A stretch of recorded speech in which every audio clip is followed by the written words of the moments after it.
சிம்பிளான புளிக்குழம்பு ரெசிபீஸ் பார்க்கலாம் வாங்க.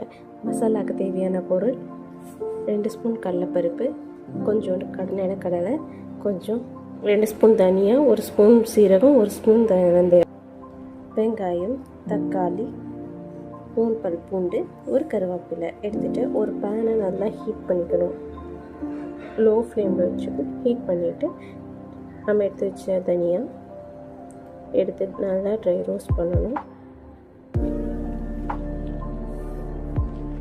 தனியாவோட நல்ல வாசனை வர வரைக்கும் பொறுமையாக நம்ம லோ ஃப்ளேம்லேயே வச்சு வணக்கணும்.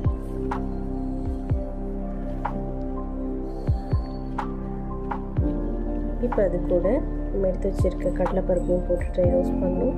வணக்கும் போதே தெரியும் உங்களுக்கு லைட்டாக வாசம் வரும். அந்த வாசம் வரும்போதே போட்டுடணும். அடுத்தது நம்ம சீரகம், வெந்தயம் எடுத்து வச்சுருக்கிறது போட்டுடணும். அடுத்ததான் நிலக்கடலை,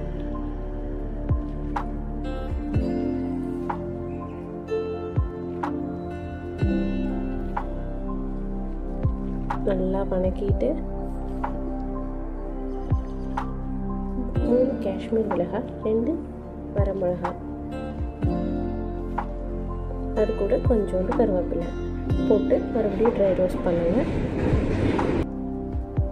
நல்லா அதோடைய ஸ்மெல் வர லைட்டாக வரும்போது ஸ்டவ் ஆஃப் பண்ணிவிட்டு அதை ஆற வச்சுருங்க.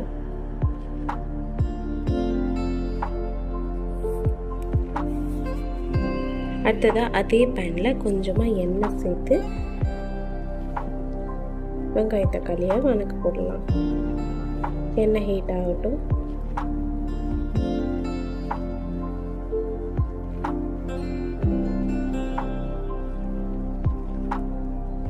சின்ன வெங்காயம் 1 கப் எடுத்திருக்கேன். அதே கப் அளவில் 2 மீடியம் சைஸ் தக்காளி கட் பண்ணி நான் வச்சுருக்கேன். அதையும் போட்டுக்கணும். 3 பல் பூண்டு போட்டுக்கணும். போட்டு நல்லா வணக்கணும். பொன்னிற ஆகிற வரைக்குமே வணக்கினாலே போதும்.